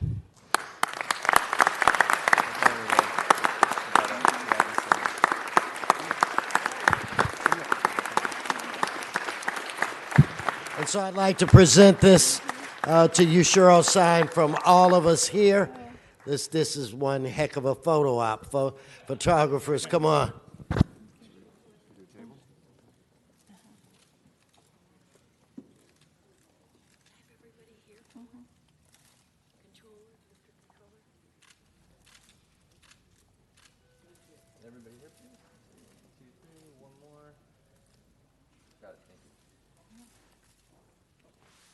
Flowers, come on, bring the flowers. Come on up. Blame it on that. Let's go to the back. One more round of applause.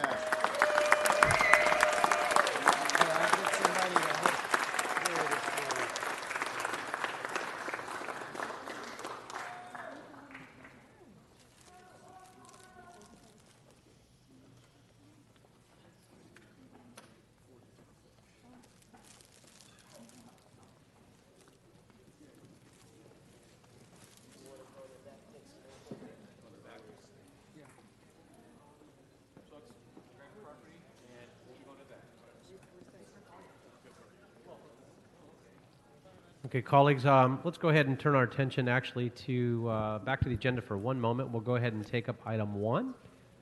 So if we can go ahead and open the roll on item 1, close the roll, and tabulate the vote. 15 ayes. All right, that's approved. Thank you very much. All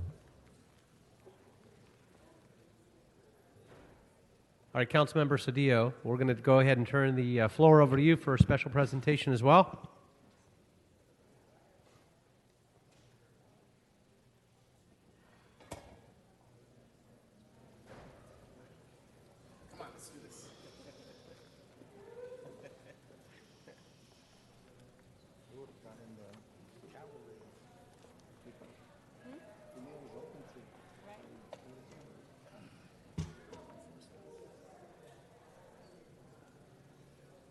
The floor is yours. Mr. President, I want to take an opportunity to present to the Council another group that is working and fighting for justice at a time of critical need for voices who speak up about our core values.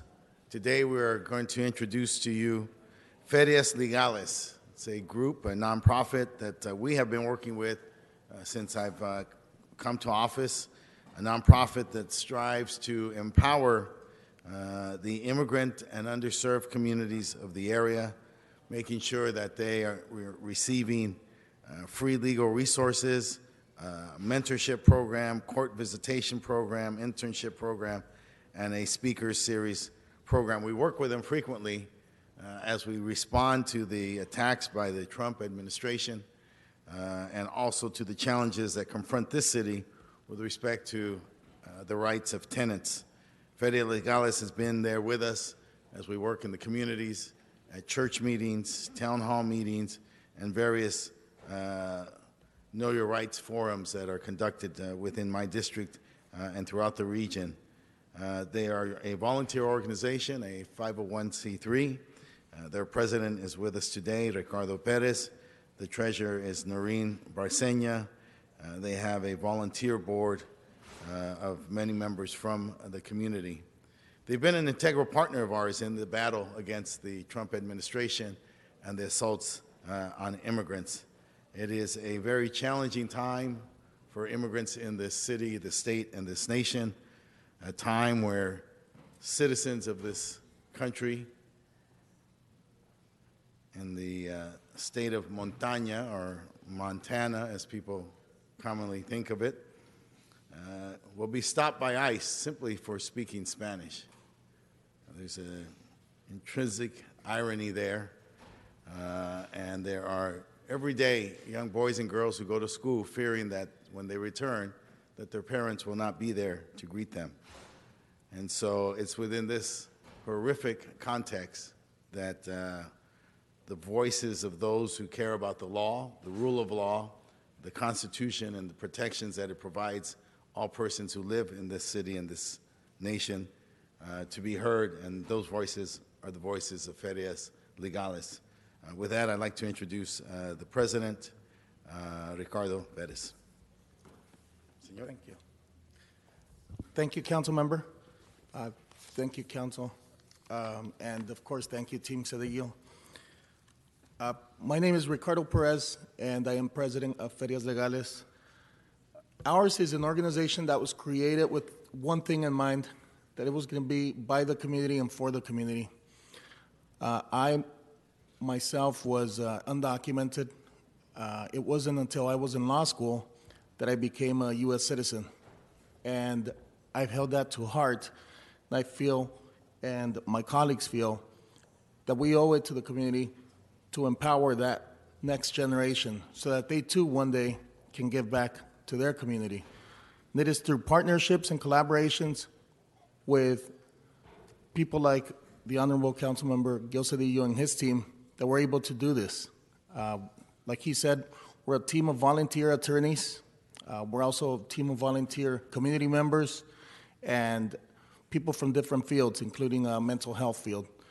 Our executive director, Maria Torres, has a background in mental health, and it is during these crucial times that we see the need for collaboration, not just among the community, but among different disciplines. So thank you, Council Member, for all the work that you're doing on behalf of the immigrant community and on behalf of all communities. Thank you so much. Thank you. Maria Torres, our executive director. Thank you, Councilman Gil Cedillo, for having us here today. I was born in Zacatecas, raised in Echo Park. My parents have been living in Echo Park since the 1960s. I was undocumented for a long time, lived in poverty. Ferias Legales is very important to us as community empowerment. Especially, I want to thank Councilmember Gil Cedillo for providing these vital services to the constituents of CD1.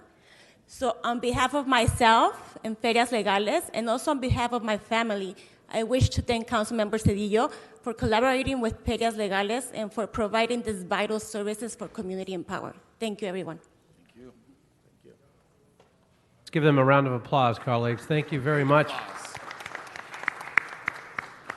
Is Betsy with us? Oh, I'm sorry, Peter. Okay.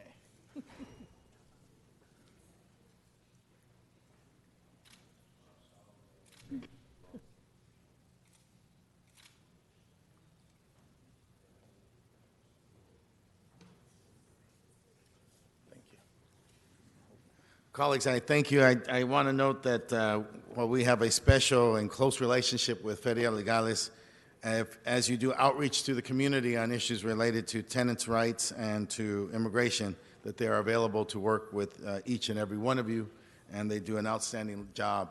They are bilingual, and they have a great team of volunteers who are accessible and available to work with you in the community as we do outreach during these difficult times. Thank you.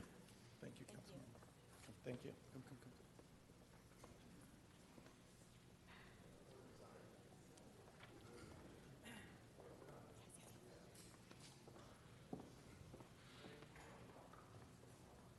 Okay, we're going to go ahead and take items 21, colleagues. We have a few cards on 21 first.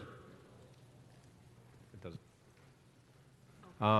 And so with 21, yeah, my card kiosk isn't coming up correctly. So were there certain members of the public that actually already have their name in the queue to speak on this item? If you wanted to come on up.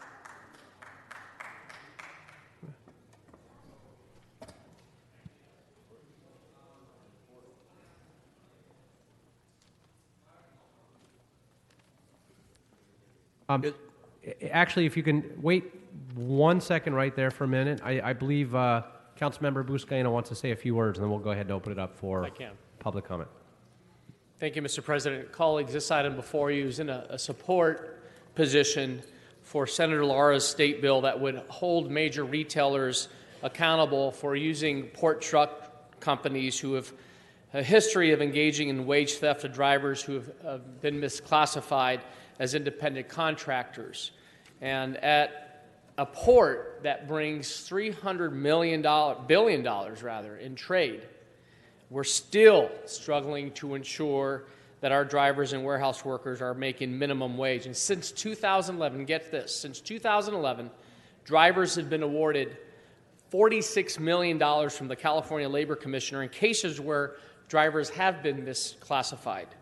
So clearly, there are ongoing violations and abuses of port truck drivers, including wage theft, misclassification of drivers, all the while these companies are imposing unlawful expenses. So we are joined here today, as the President just called up a number of speakers representing these workers.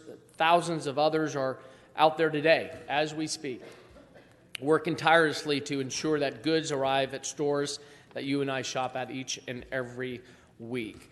And when we held this special T3 meeting in the Harbor area, Councilmember Bonin reminded me that if there was sex trafficking that took place or high-level drug trafficking at these major hubs, we would do all we can to shut these operations down. I say this is no different.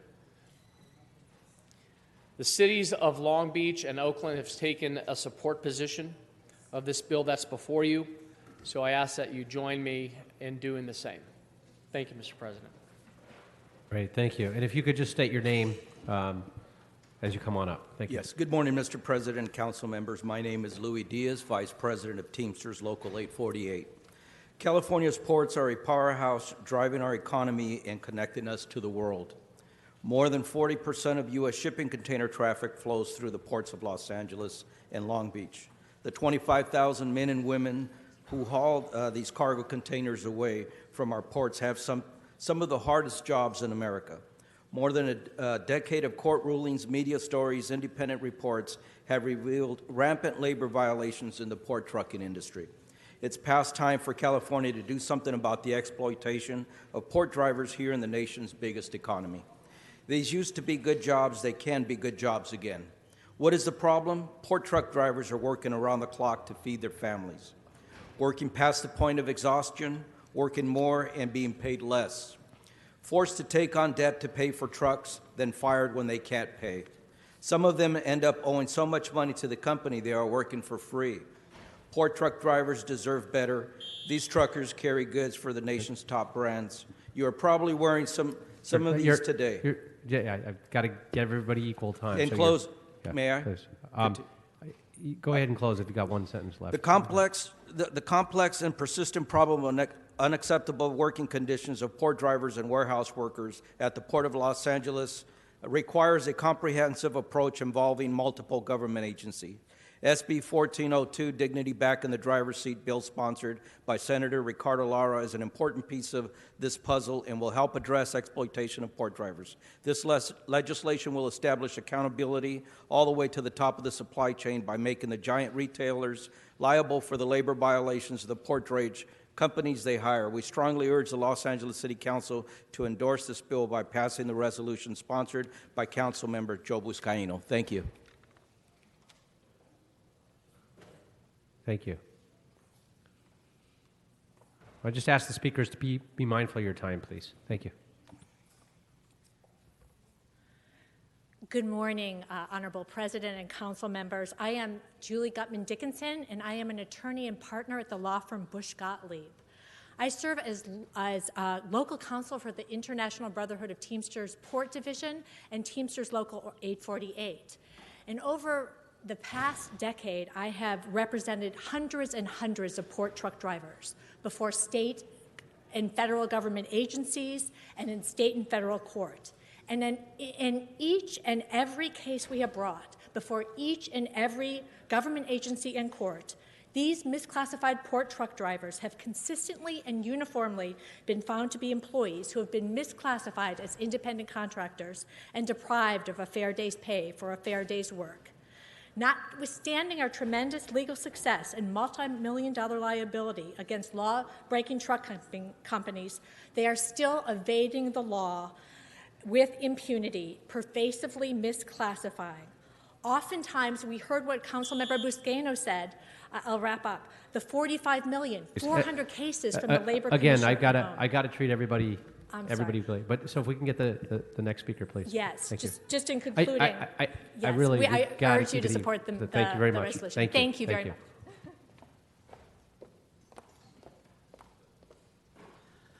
Hi, my name's Stephen Morlock. I'm a member of the Democratic Socialists of America Los Angeles chapter, a 1,500 member strong organization.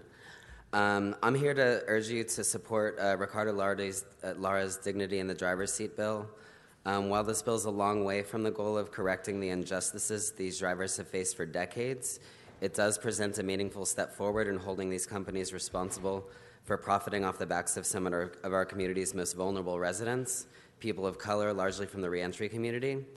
I urge the council to support the resolution and continue to pressure the mayor to do more than give speeches on behalf of workers and labor leaders, but to use his power to take action and end this unconscionable and reprehensible actions and hold these companies accountable for their criminal behavior. Thank you. Mr. Spindler, sit down, please. You've already used all your time for this meeting. Now you're disrupting this meeting. I've already given you a fair and final warning. That's your final warning. But I signed up for You've the already bill. spoken on every item. You've exhausted your time under multiple speaker cards. You know the rules.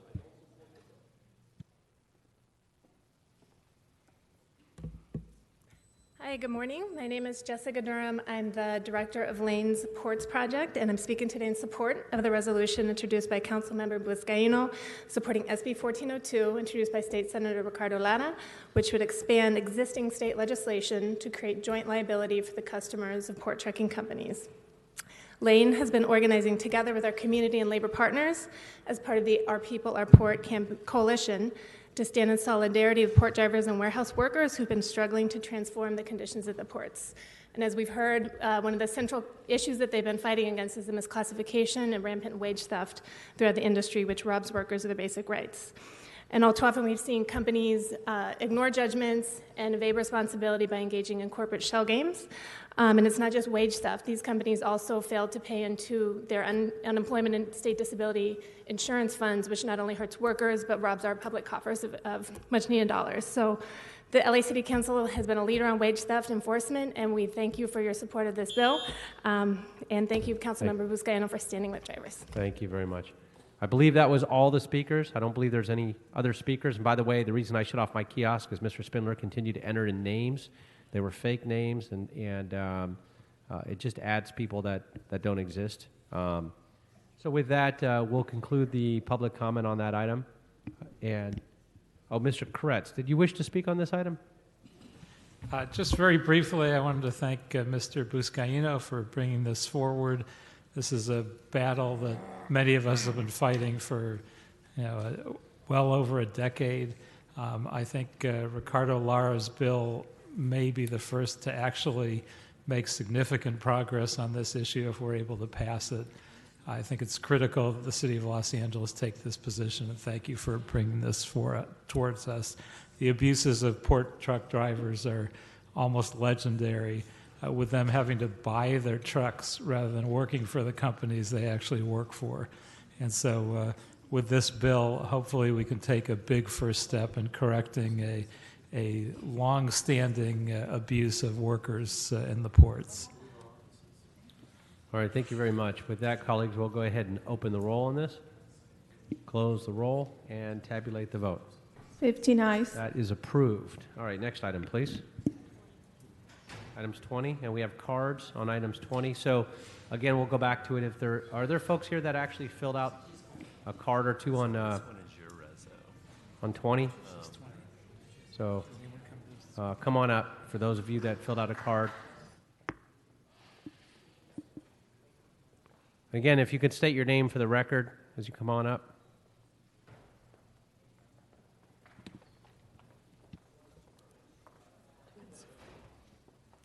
Good morning, Council President and Council members. My name is Rosanna Franco, and I'm a Policy Associate at the LA Food Policy Council. We would like to commend you today for bringing light to the Farm Bill through a resolution to oppose any farm bill that cuts the Supplemental Nutrition Assistance Program, known in California as CalFresh. CalFresh is a safety net program for low-income families, over 1 million in LA County. CalFresh provides supplemental funds for food so that people don't have to choose between paying for medicine or rent or putting food on the table. This program also spurs our local economy as it provides an income source for local retailers that accept CalFresh/EBT. We're glad that we're standing behind our fellow Angelenos as well as the millions of people across the country who would be devastated by a farm bill that cuts SNAP. Thank you for joining us and asking for a better farm bill. Hi, good morning, council members. My name is Claire Fox. I'm the executive director of the Los Angeles Food Policy Council. So today we're talking about the Farm Bill, which is the nation's largest and most important piece of food and agriculture legislation, and it is being reauthorized by Congress this year. Since we're in LA, you might be thinking, why do we care about the Farm Bill? I mean, I know you know why. Food that we eat and our local economy and farmland that's just a few miles away from here makes the Farm Bill matter to Angelenos. And the House recently did consider a proposal that included significant cuts, especially to the Supplemental Nutrition Assistance Program, or SNAP, or as we call it here, CalFresh. And I think food really puts us in touch with our most basic morality. Do we care enough about fellow Americans and fellow Angelenos to make sure that they don't go hungry at night? And so SNAP and CalFresh, of course, is a safety net for over 1 million Angelenos and 42 million Americans, helping them feed their families. And that's why we appreciate you, City Council members, for your leadership on this issue and taking a stand against any cuts to SNAP. Right, thank you. Thank you. Good morning, council members. Michael Flood, CEO of the Los Angeles Regional Food Bank. We're located here in the city of Los Angeles, in actually District 9, Councilmember Price's district, and we serve agencies throughout the city and throughout Los Angeles County. 650 other nonprofit and faith-based organizations, food pantries, and others serving people in need.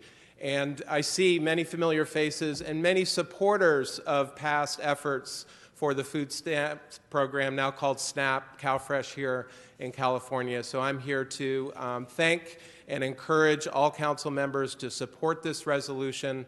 This is a critical issue to ensure, with our high cost of housing, that people are able to access the critical benefit, which is CalFresh. Thank you. Good morning, council members. Frank Tamburello with Hunger Action LA, and we represent dozens of area organizations and hundreds of low-income folks, many receiving CalFresh or SNAP, and we want to express also our appreciation that you're taking a stand on this federal issue. It wasn't so long ago that the city and the county didn't get involved in these things because they are federal. But we're glad to see that you recognize the importance of this program to so many of your constituents here in LA. As Michael just mentioned, with the high housing costs, we're glad to see the council taking a holistic approach to work on housing issues together with food and health issues to improve lives for people in Los Angeles. And many of you have CalFresh recipients coming to farmers markets in your districts. So once again, you have us standing behind your back, standing behind our back on this one. Thank you so very much. Max Shorty, Watts Neighborhood Council. I stand today thanking you for the commitment to the CalFresh program. Me, myself, find it hard to live off of $337 a month from CalFresh. And if you ever try living off of it yourself, you'll realize how important this program. The federal government is trying to take us back to times where there will be soup kitchens and more food banks. The city of Los Angeles must take a stand because we are the city that people around the world look to for leadership. The community, we vote you guys in because we like your leadership qualities. We expect you guys to be the voice for the silent people, for the ones that don't have a voice, don't have access to vote in such a thing or to pass such an ordinance to say enough is enough. We cannot continue to allow the federal government to treat the citizen of Los Angeles wrongly. Thank you very much. Very well said. I'd just like to support, of course, all of my colleagues in recommending that you take the monies that would normally be probably appropriated for military, paramilitary, a police state. I really against this police state, especially. So Ms. Autry, this is on the specific item. If you want to use that 1 minute for your, you do have general public comments. You can use this for your general public Can comment. I have that retro minute? No, you've already used it. Well, I'm speaking in support of this. We've, in 15 years, been able to implement the food stamp program for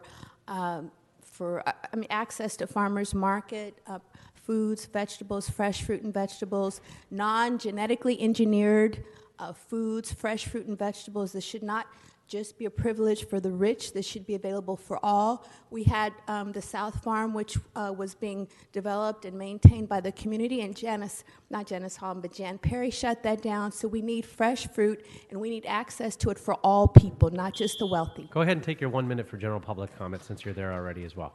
Thank you. Well, again, I'd just like actually to applaud Frank Tamburello. 15 years ago was my first trip to Sacramento on behalf of and support of and the continual development of the Hunger Rights Action on behalf of poor people. So in 15 years, again, we have been able to implement the availability of farm fresh, farmers markets foods for EBT recipients. So now this is the next step.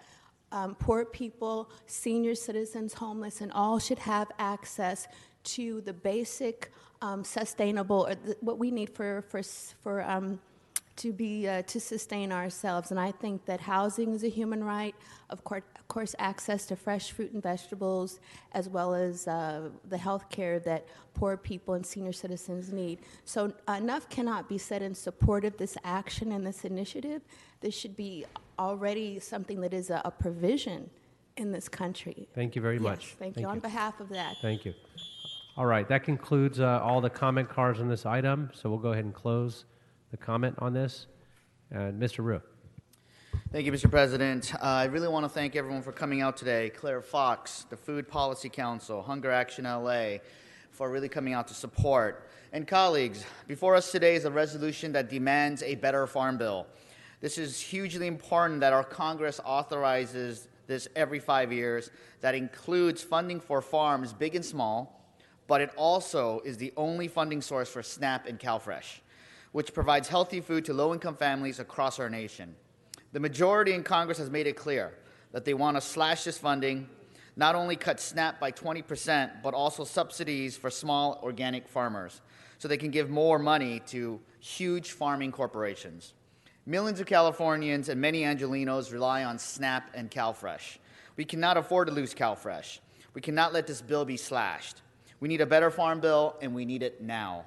I encourage an aye vote, and I thank all my colleagues for co-sponsoring this bill. Thank you. Great, thank you. Mr. Huizar. Thank you very much, and thank you, Mr. Rue and Councilmember Prince, as it says in our consideration of resolution, Rue Prince. So whoever, he's Fresh Prince, right? Mr. Price, you've changed your name to Prince? Okay, great, thank you. And this bill, it's well worth it because, in fact, if this goes through, it would have devastating consequences here in the city of Los Angeles. We see that one of the largest demographics of people who are becoming homeless are people who simply cannot pay the rent. And these are the same people who are trying to decide, do they feed their family, do they pay the rent, or do they go homeless? And so thank you to all the advocates who have come out today and to raise awareness and to push back The city of Los Angeles and the county has a path forward to build healthier communities as you see different initiatives come forward. But with something like this, it would just throw us on the wrong track and devastate a lot of the progress we've made. So thank you for coming out. Thank you for bringing it out to our attention, and let's keep fighting this fight. Thank you so much. Thank you. Mr. Krikorian. Mr. President, members, I rarely speak in support of resolutions that we do relating to other areas of government, other jurisdictions of government, but this one has a direct impact on this city in this respect. One of the gentlemen who spoke in the public said that we need to help step up when the federal government fails us. Over the last 7 years, at least the time that I've been budget chair, and I don't know about before that, it's probably more. Over the last 7 years, we have paid for 750,000 meals in this city that the federal government should have been paying for through CDBG, but had cut. And this Council has repeatedly backfilled those meals to ensure that the most vulnerable members of our society have a decent meal in order to have the nutrition that they need to stay alive and to stay healthy. So we will continue to do that as best we can.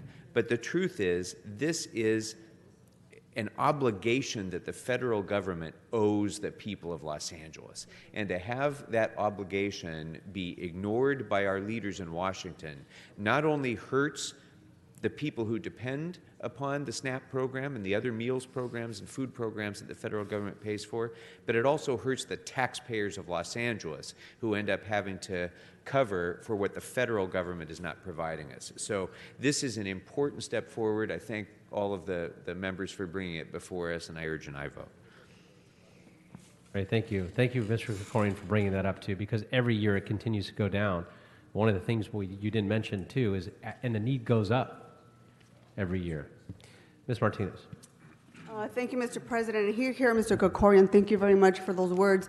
Mr. Ryu, I just want to stand up and say thank you very much for bringing this resolution forward. I just find it irreprehensible that this administration would take food off the table of our children and families. Children do not come with political parties. They are not Republicans or Democrats or a third party. The fact that this Congress and this federal government thinks it's okay to take food off the neediest of our residents in this city is, to me, irreprehensible and really shows a lack of human decency that's coming out of this administration. So in Los Angeles, this represents over 300 residents that are currently receiving CalFresh and over 42 million people in LA County who currently are served by SNAP. So colleagues, this is the right thing to do, and I hope this Congress finally gets its priorities together. I ask for an aye vote. All right, colleagues, seeing no other speakers on the queue, we'll go ahead and take this item now. We'll go ahead and open the roll, close the roll, and tabulate the vote. 15 ayes. That is approved. Thank you very much. We have, let's go back over to general public comment. We have one card. Jacqueline Richardson.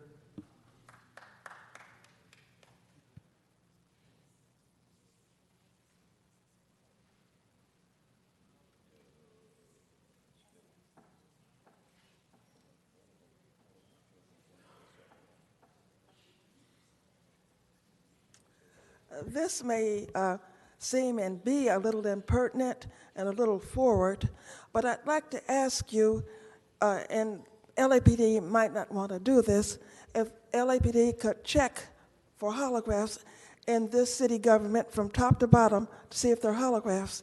I believe, but I'm not positive, that this can be done quickly.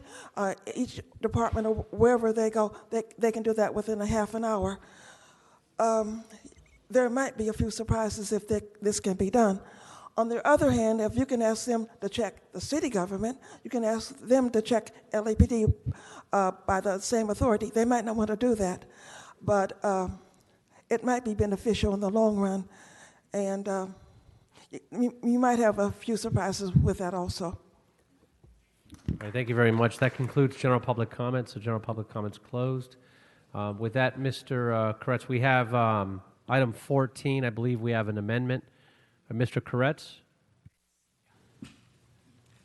Yes, and I ask that the city approve this item and find that there is a convenience and necessity The applicant has agreed to conditions protecting the neighborhood, including locking the refrigerator where alcohol is kept to avoid theft, limiting the scope of sales, and dramatically limiting the hours of sales as well. And so with that, I would ask for an aye vote, and I guess I need a second first. Okay, yes, Ms. Rodriguez will second. Thank you you. very much. So then we'll go ahead and open the roll on that. Okay. Close the roll and tabulate the vote. 15 ayes. As amended. That's approved. Thank you very much. Colleagues, I believe that clears the desk. We have motions for posting referral. Can we just make sure there are no other speakers? Mr. Spindler has put in enough cards. I already It's did. actually- Yeah, I went through all of them, and I asked. Thank asked you. and answered to each one of them, yes. And we'll note and file that Mr. Spindler was... Mr. Spindler, please leave the meeting now. I don't care if we're at the end of it. You're still yelling out. Sergeants, escort him out, please, for disrupting this meeting. Continue to do it throughout the meeting. Continues to put cards in to disrupt the meeting even further. Continues to make sounds, and he's doing it again now. Now that you're disrupting this meeting and you're continuing to after you've been escorted out, and you're still yelling out, keep doing it, and you'll be banned for the next meeting. Going to keep disrupting this meeting after you've already been asked to leave, and we'll bar you from the next meeting if you continue doing it.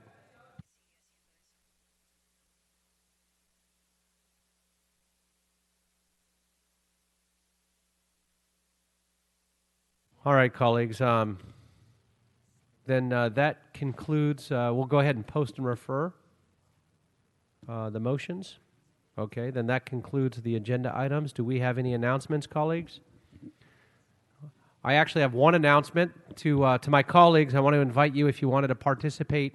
Show up tomorrow is our Making Movies That Matter at the Valley Performing Arts Center. It's sold out. We have a couple extra tickets left, and 1,800 people will be there. It's phenomenal. It's actually become one of the premier youth film festivals, as you all know, in the city, and really excited about all the work that's gone into it. So if any staff from the city are interested in attending, we do have a couple tickets. Just see my office. We'll go ahead and do that. Any other announcements, Mr. Sadid? Do you have an announcement?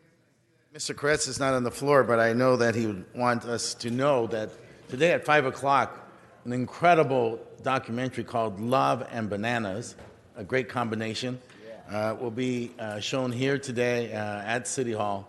5 o'clock, free to all the staff, a special screening that Mr. Kretz has arranged to make sure that all of us understand the movement for sanctuary. This is a city of sanctuary, by the way, and so I think it's important for us to take advantage of this opportunity. Wow. All right. I've now heard it all. Okay, Mr. Rue.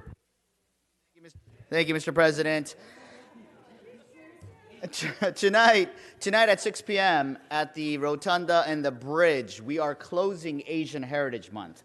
So we will be having a special closing reception and exhibition on the bridge to recognize the women of the Asian American community and all their accomplishments and everything they've done for our community and for Los Angeles.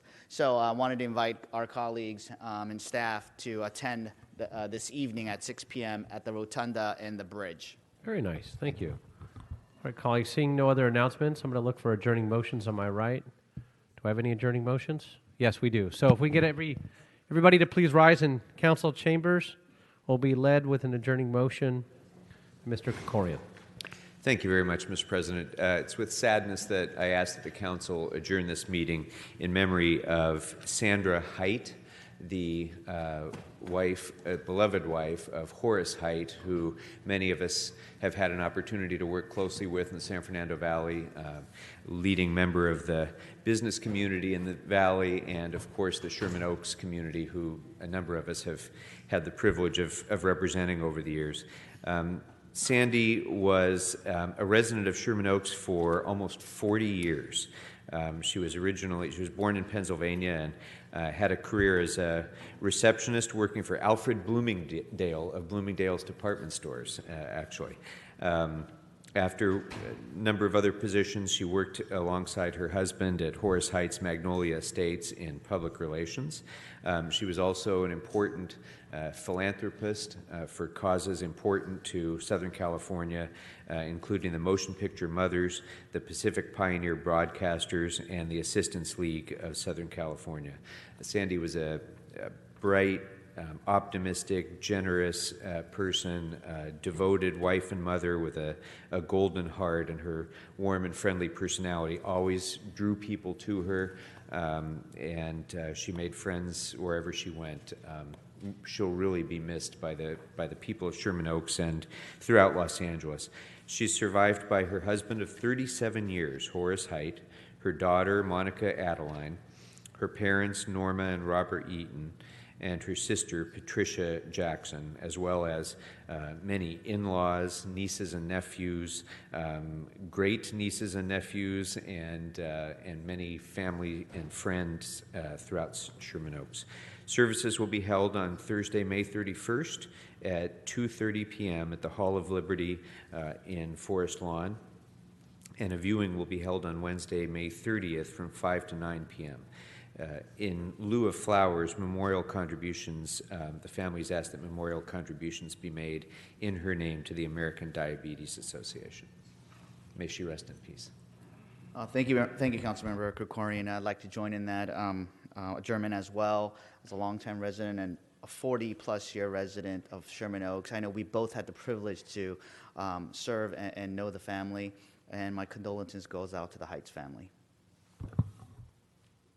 And I want to thank you both for submitting that. Horace, obviously, dear friend of mine too. He was in council chambers just about a week ago or so. And may she rest in peace. Thank you for that. Any other adjourning motions on my right? Seeing none. To my left? Seeing none. So that concludes this council meeting. We are adjourned. Thank you.